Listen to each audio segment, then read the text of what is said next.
that have been brought forward were by young people who saw a challenge and proposed a solution. And because the challenge is huge and people are ready to adapt to new systems to enable them do work, make money, get involved in the economy, it was easily adapted. I was reading on Twitter, someone was traveling, I think, to Ogun State. He stopped on the road to buy yams.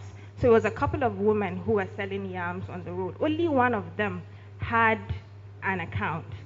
So interestingly, he didn't have enough cash. So he transferred to the one person who had an account.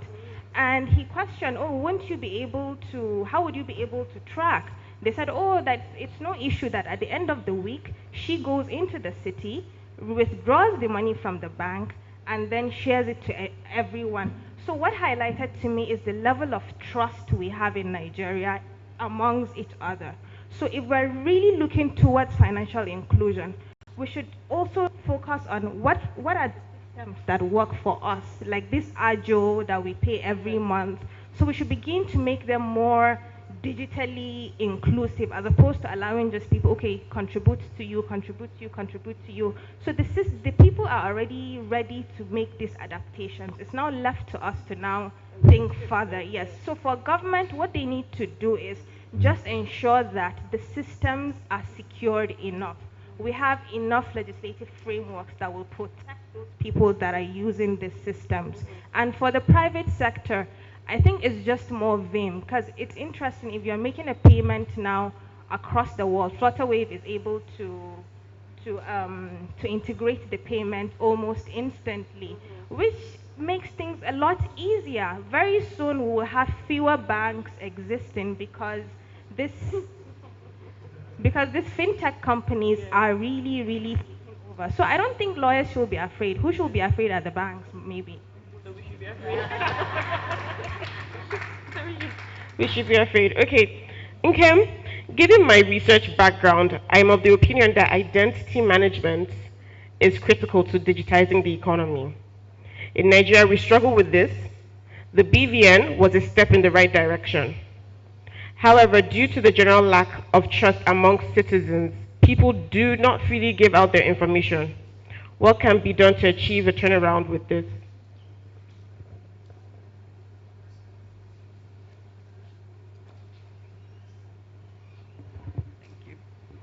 Okay, so I actually think that we already have a lot of data. So the telcos have their own database, the banks have their own database, and there are a couple of other organizations that have databases as well.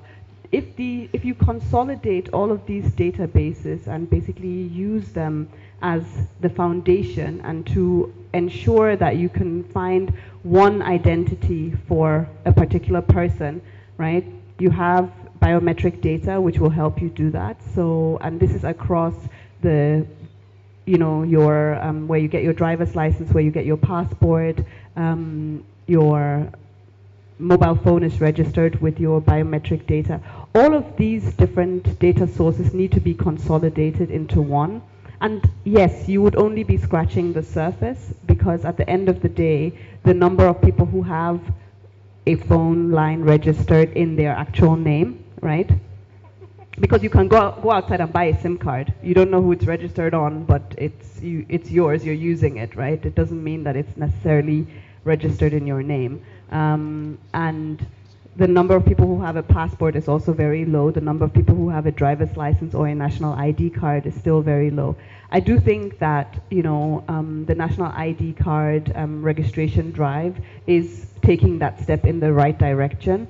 But the question is, how do you reach people that are outside of your actual economy, right? Who are in the informal sector, who trade with each other and who don't necessarily have bank accounts, who don't necessarily need to make any kind of financial transactions, and because of that don't necessarily need to have an identity. How do you also make sure that births are registered, that deaths are registered, right? I think all of these things are not being looked at in a kind of like cohesive and holistic manner. and everything is done in isolation. So, okay, I need data, so I'm going to build my own database. You need data, so you build your own database. So I think there has to be an effort that is, actually pioneered by government to say, okay, you know what, we are going to consolidate all of these databases into one database that then forms like the true record of whoever, your identity. Because I have a friend, she got married, she changed her name, but she still has a bank account in her old name, right? So that means that there are two people. It's not the same person. She has the same BVN on it, but it's two people, two names, right? These things should not happen in a properly managed, database. So I think that it's really about strategy. It's about how do we, think about data as a nation. How high do we set the priority of data management, and how high do we actually say, okay, this is the value of our identity, right?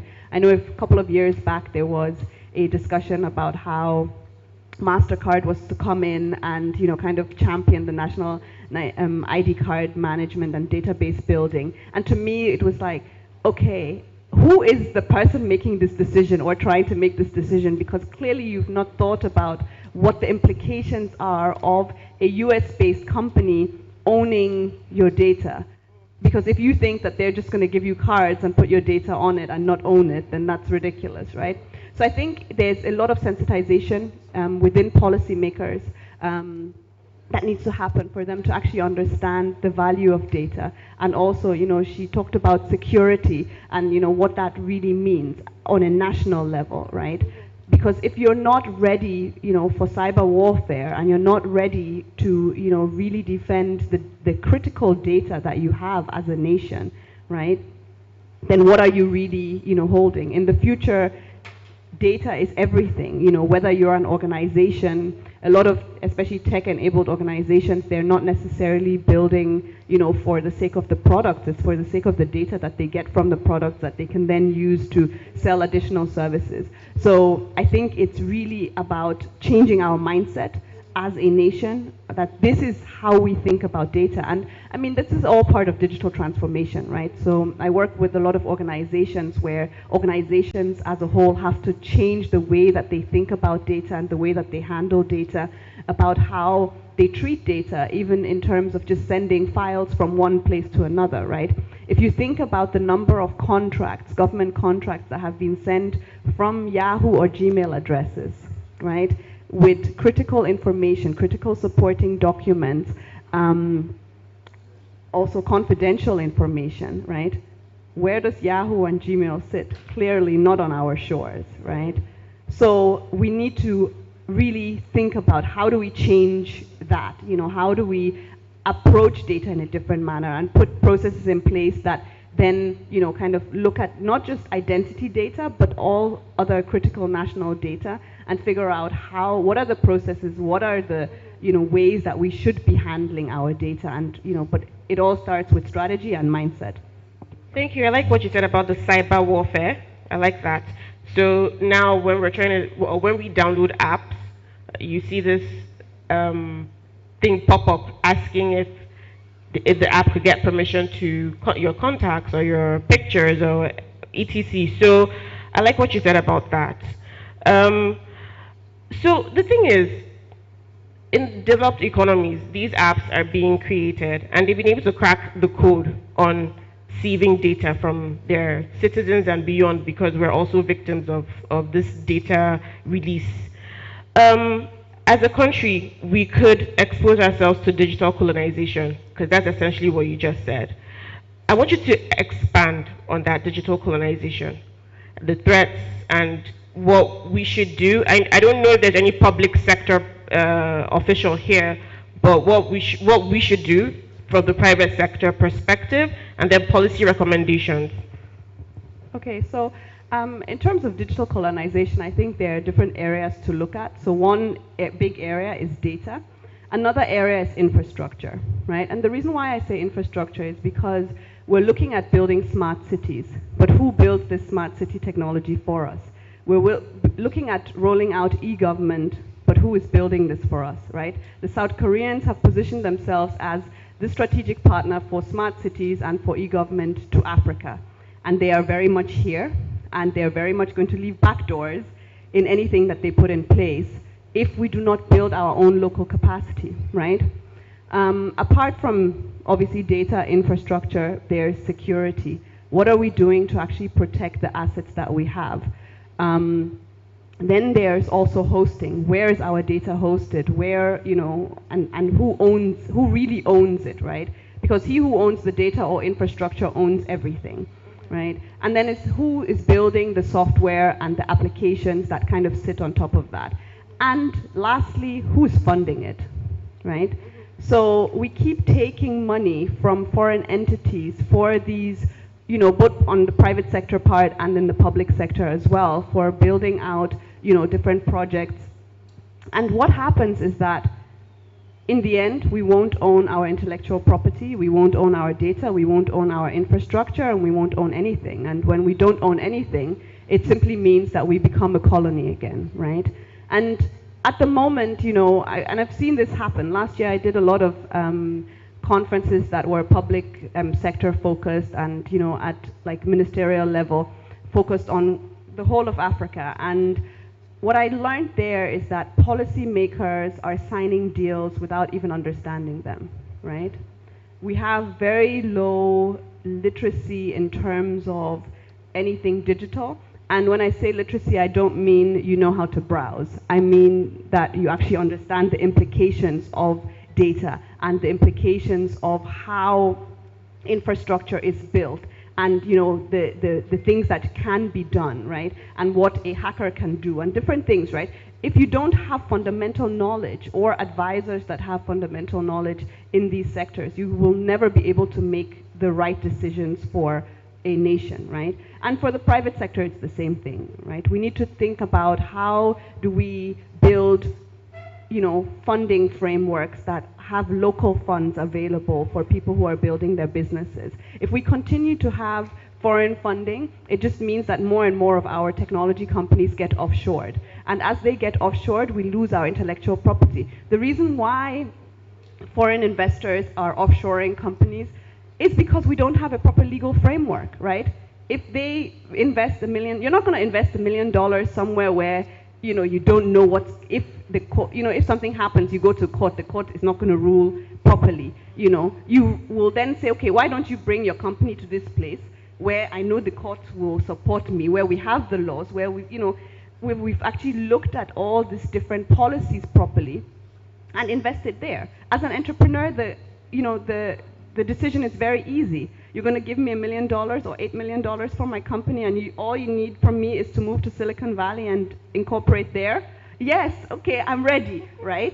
So you can't blame the entrepreneur, but you can blame the, you know, policy providers and that are creating or not creating the enabling environment, right? We keep talking about, you know, we want to create enabling environments for technology companies, and then on the other hand, you hear about introducing license fees for companies like Gokada and Max, right, of 25 million naira, which basically creates a barrier to entry. The minute you create a barrier to entry, you basically, you know, stop growth in that particular sector because nobody has that money lying around just to pay to a government.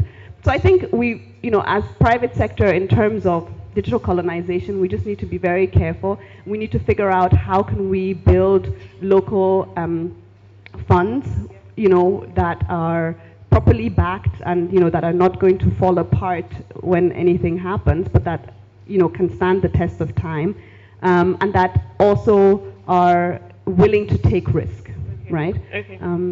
Yes, Yeah. thank you. Thank you so much for that. Thank you for that. Benga, skilled labor is a big issue for Nigeria. Now, despite the higher unemployment rate, businesses struggle to fill vacancies with the right people. Clearly, we are not well equipped as a country to handle this digital revolution. What must be done to boost technology skills and avoid importation of labor? Tough question, but I'll try to answer. So for me, I think times have changed. When I was leaving college and getting my first job, it was the employer's market, right? So then I had to go apply, get a job, go through the process. But now I think it's the employees market now. Right. So now people are not looking for jobs just because they want to earn a living. They want purpose. They want fulfillment. People want to work where the values they have align with that of the company they're working for. Back then, all you have to do is just apply maybe to a bank, or you want to be a doctor, or be an engineer. That's what you do, and that's the process. But now, so that evolution is already happening now. So companies that want to attract talent needs to do more beyond just giving you a job offer, right? It has to be, what are we trying to achieve? There has to be a mission. There has to be a purpose. There has to be a reason. And people must find value in what they're trying to do. So right now, people don't mind not having a job, because you can actually not have a job and still get by in 2019, right? You can sell your skills online. You can be a software engineer. You can be a digital marketer. You can be anything, right? And do it from your home right now. So the workforce has changed, and employers have to also change as well. So it's no more just giving you a job offer. For example, at Florida Wave, we do small things that are very insignificant, but they're big to our people. For example, we have free lunch in the office.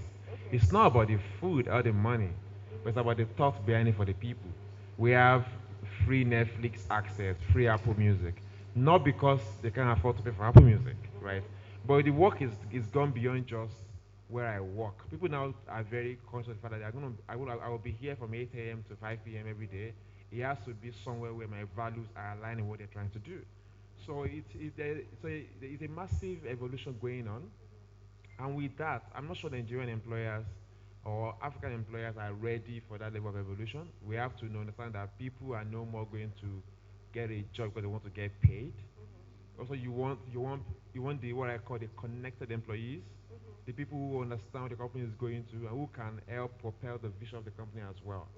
So if that is aligned well, the rest becomes pretty easy, right?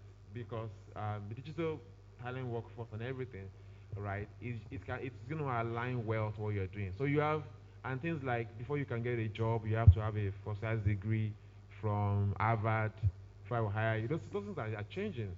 You have people who are not even graduates, but who are great software engineers, who are great marketers, who are great salespeople, right? So we must learn to build the skills, right? Even if you look at very, very deep fields like medicine and law, you have a very, very huge part of that training is more like entrepreneurship. They teach you to be a doctor. You will learn to be a doctor. The first 3 years you read how to be a doctor. Then you learn how to be a doctor. So we need to bring that to almost every job, to teach people how to be what they should be. Now you can be an engineer, sit down in your house, go to Coursera, or go to Andela, or go to any of these companies. They will pay you to teach you to be a software engineer. So it's changing. So it's no more where the employer can afford to say, hey, this is my job requirement. Where you have to actually go to the people now. You have to help them build that expertise and grow it. And that's the way I think you can solve that.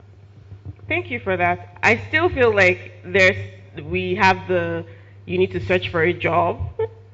I still feel like that's going on, but it's good to hear that perspective and see that it's a narrative that's gradually changing. So I'm being warned about my time. I'm going to get everyone's thoughts on this panel on this digital or technology takeover. What do you think it means for Nigeria?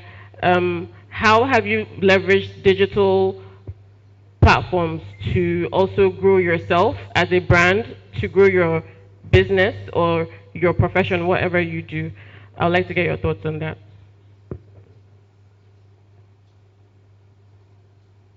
It's so difficult for me to even remember my life without technology at this point, because everything I do at the moment revolves around technology. I need to book my flight, I need to pay funds, I need to do work. It revolves around technology. So for me, I think the future I see for technology in Nigeria, we're already here. I think mobile phones has really, really helped in terms of getting people connected, but we're still far behind. Internet penetration is almost at a 2% level compared to other nations of the world. So we need to rapidly improve on internet penetration, and we would see an increase in digital proliferation across most platforms that we use in our daily lives. And to the future again as well, in terms of our legal and policy framework, we need to be more aggressive and be more conscious of what's happening globally. We currently have the NITA regulation, but it's still not enough, because even if you do transactions in Nigeria, you are bound by global data rules. As such, whether you have the rules governing you here, you are still bound by what is governing across the world. So that awareness by not just government, even private people, banks, Flutterwave, Andela, amongst other things, who collect data and process data, they need to ensure that the right governance framework for data protection and policies are also there. Thank you for that. Okay. So, I mean, I think she's completely right. The future is here, and it's happening, and I think that the tech ecosystem has taken the lead to really push, a lot of change, and it's now going into all sorts of other industries. And I think that it's going to be accelerated over the next couple of years, and I think we're going to see more of it as people also become more, digital native, and become more comfortable with using technology and trust the technology more, right? I think we just need to make sure that we, don't forget to look at the foundation, because we've built our house on a very, you know, not so solid foundation. So we need to go back, look at the foundation, and get a lot of things right at that foundational level, especially when it comes to policies and our legal framework that pertains to technology, and also to ask ourselves as a nation, what really consists of an enabling environment, right? How do we really create a strategy for our nation that is driven by technology and cuts across all of the different sectors, and is not just looked at, oh, technology is, a sector or a tool, right? How can technology be our strategic driver for economic growth? I think that's really what we should be, looking at as a nation. And I think in terms of the question you ask about personal branding, I think digital has allowed people to really put themselves forward as thought leaders and put themselves forward, in the entertainment space and different spaces. So I think that will also continue to grow, and people will continue to use digital. And I think there's also a lot of education around that has to happen, and that is already happening, at many levels. Thank you for that, Nkem. Benga, your last thought. So for me, right, I think Africa needs to build Africa. That's very critical, right? We can't outsource that to anybody in the world. Like she mentioned, our foundation is very important. We need to have access to capital, access to doing business. Things should be there should be a very, very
for us to get to where we need to be, we need maybe about 10 more Andelas.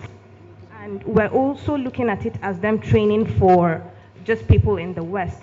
With African integration, the African Continental Agreement, we're seeing more African integration, not only on the trading space, but especially in the tech space. Because I recall seeing, I can't remember what they're called, the Netflix of Nigeria, the pink one, Iroko TV. Iroko TV stands across Accra.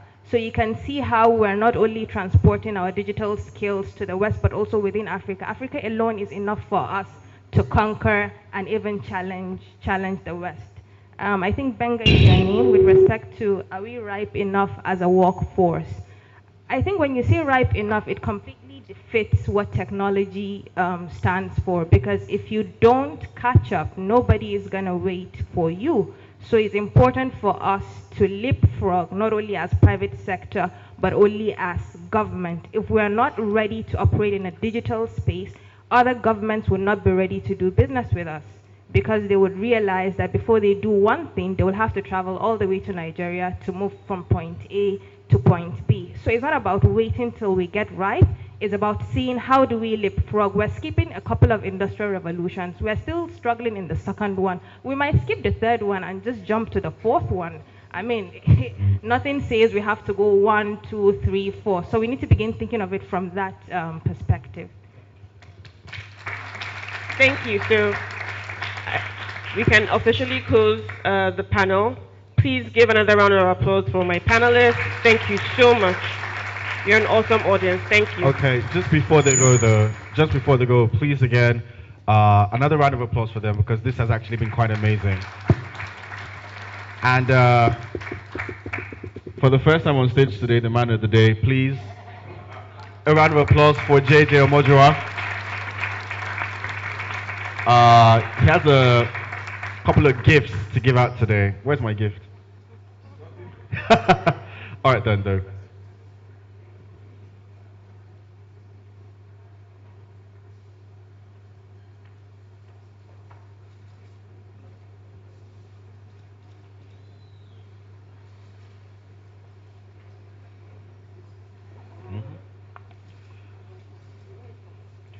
All right, so if you're just walking in, or if you didn't start the session with us, we just had the panel for the future of work, which focused on startups, legal perspectives, legislation, regulation.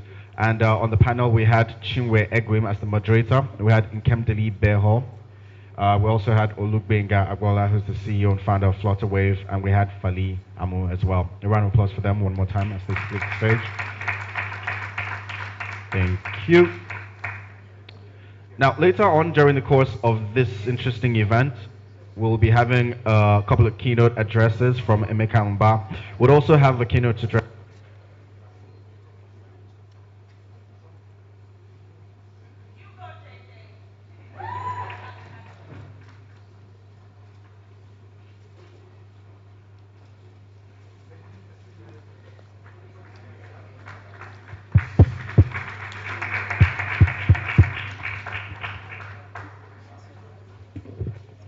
Benga, could I just say, I love how rich people dress.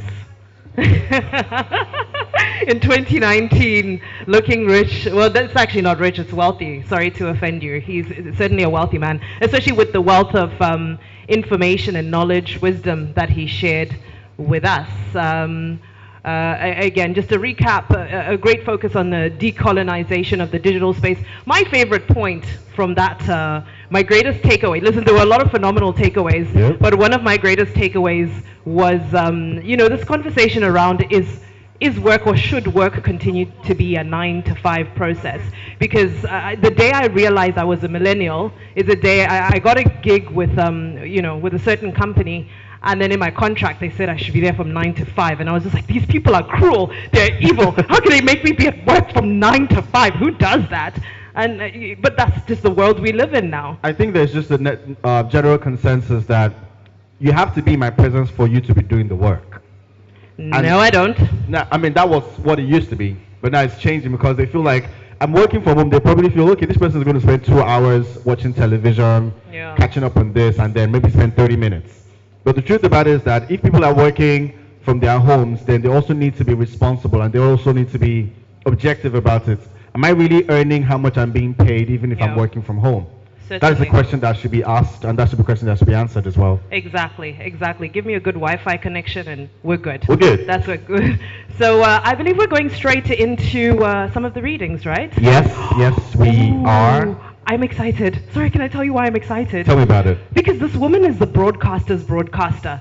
As somebody in television, and you know, I'm a television purist. I watch how people present themselves. I listen to the words that come out of their mouths, and I look at the Pan-African broadcast revolution, and I feel like if our broadcast revolution and our digital revolution had happened at a certain era, then we certainly would have had this lady, and I'm not just saying this to flatter her, but I think her name would be right up there next to Amanpour, because that's a caliber of of platform that when she takes the floor, she commands a certain level of conversation. So I take notes personally. Now, it is also fair to say that this very intelligent woman started her broadcast career in the BBC. She's a TV host. She's a media entrepreneur and a journalist as well. Last elections, if you watch TV very well, you must have seen her firing a few questions. But first, today our first reader will be no other person. I tried to listen to how to pronounce her name and I didn't get it. Forgive me again. But please can we welcome on stage with a applause, Kadaria Ahmed. The broadcaster's broadcaster, honey. I sure do hope we haven't put you on the spot. Can somebody take a selfie? Right? This would be the moment. Thank you so much for that very generous introduction. Thank you so much. Yeah. If you look at the program, I'm not actually supposed to be doing this at this time. My apology that they've had to adjust the program to accommodate me. I have to run off, which is why. So I'm reading from the section, chapter 4, and it's titled Digital Government. More e-government. As Africa finally closes in on being a single market, e-government will enable the dispensation of its ambitions. The continental free trade area that is set to birth a $3 trillion market of 1.2 billion people cannot be established without digital. As the fintech payment companies like M-Pesa, Flutterwave, Ayor's, EcoCash help to ease payments in individual countries, governments and corporations must continue to evolve platforms that fast-track trade and payments. Certificates, receipts, licenses, and the likes must be principally digital. Citizens should have little or no need to visit government offices to get anything done. It is in the interest of our people and our governments to deploy our time on productive endeavors. In the end, governments will always be defining factors when it comes to e-government on the continent. Citizens may create ideas and solutions, but in the face of bottlenecks long established by bureaucratic systems that thrive on getting in the way of creativity, innovation, and opportunities, progressive governments must now democratize access to opportunities by looking to hire or appoint those who understand the times and are at the forefront of ensuring Africa is not left behind in the digital economy. I think this speaks to the point that one of the speakers made earlier about people who go to negotiate not having the education to be able to negotiate about digital matters properly. Anyway, to carry on reading, unlike the half-century push for African integration that has been largely slow and uninspiring, a thriving African digital economy will not need token political commitments to work. It will need us to bet big on our programs, designers, entrepreneurs, and our young population.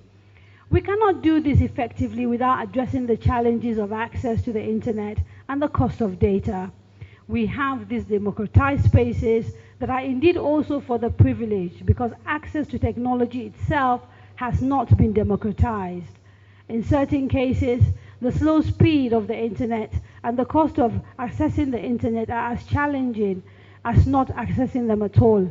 Because if 5G technology is so big a deal, and that the two world's largest two economies, the United States and China, are locking horns over it, it means that taking our people from 2G to 3G and 4G and eventually to 5G and over are missions as critical as connecting those of them without access. Lack of access locks them out of e-government by default. That is not a legacy we want to establish Africa's future on. Some of those that will be the platforms and technology of tomorrow are currently shut out from the opportunities they need to make that leap. We must continue to connect every person and community to the internet, just as we connect them to electricity, roads, food, and water. Thank you.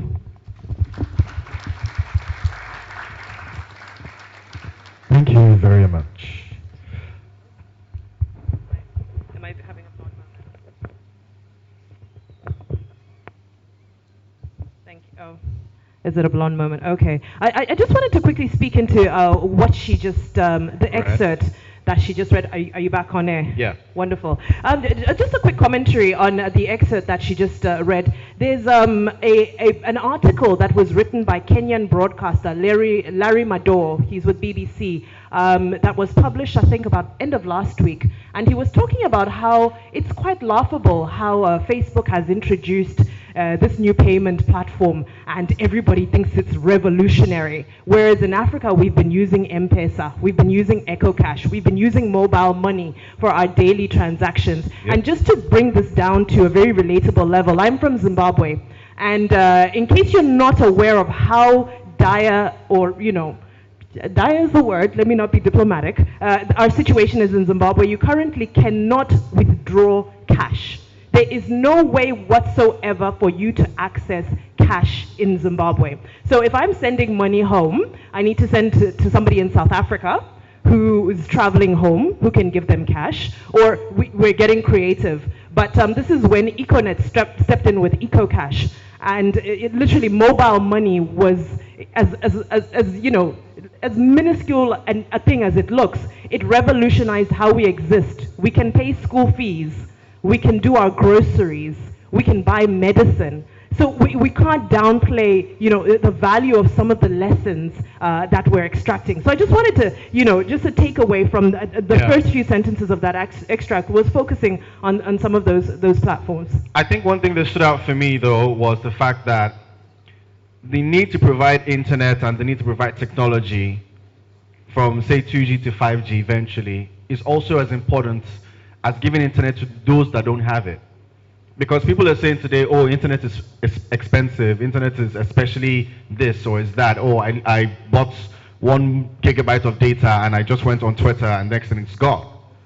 It's upsetting, we know. But the truth is, eventually, as important as what your data bundle and how it runs out is, it's also important to think about the fact that there are also people that need this technology that do not have it. So while we think about ourselves, we should also think about the other people, because development should be across board. It may not necessarily be the same level, but at the end of the day, like technology, like Fali said, if we don't start today, nobody's going to wait for us. Certainly. And if we don't look for creative ways to solve our problems, then what are we doing? A lot of people actually feel that, oh, the biggest problems in the world need the biggest solutions. Nigeria's problems are so big that the solutions are as big. I beg to differ, though. Nigeria's problems may be big, solutions are small. We just need to pay attention. I feel like there should be a vote for Lolu after this. I was just joking. Anyway, moving forward to the readings, I think our second reader today is the founder, I'm hoping I'm correct, is the founder of the Hope Foundation, I believe. That's talking about Imo Ebo. Congratulations. That's you now. You're reading second. Yes. She is a global shaper, yes, an actor, a producer, an accomplished activist and advocate. Very excited for you to share the stage with us. Okay, I'm sorry. I'm not the founder of Hope Foundation. It was created by Covenant University.